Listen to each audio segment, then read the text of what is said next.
ఫ్రీగానే తీసుకోవడం అనేది అమ్మాయికి అబ్బాయికి, నేను కూడా మా అబ్బాయికి అమ్మాయికి తీసుకోను అనేది పెట్టుకుంటారా? కాదు కదా, ఇక్కడే ఉందండి. ఇది అరెడికేట్ చేస్తే సొసైటీలో ఉమెన్కి మంచి స్థానం వస్తుంది. ఎందుకంటే ఉమెన్ ఇప్పుడు మనీకి తూకం వేస్తున్నాం, బ్యాలెన్స్ 2 కోట్లు ఇస్తుందా 3 కోట్లు వస్తున్నాయా, దీన్ని బట్టి మార్కెట్.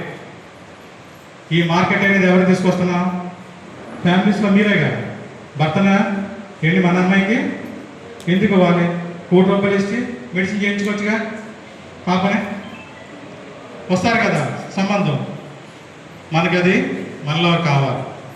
ఎప్పుడైతే మనం ఇది చేంజింగ్ అనేది మన ఫ్యామిలీ స్టార్ట్ అవుతుందో ఆటోమేటిక్గా ఉమెన్ ఈక్వాలిటీ కాదు, మించిపోయి సార్ మేడం చెప్పారు కదా, 50% జుడిషియరీలో 60 గెలిపి 60, 70.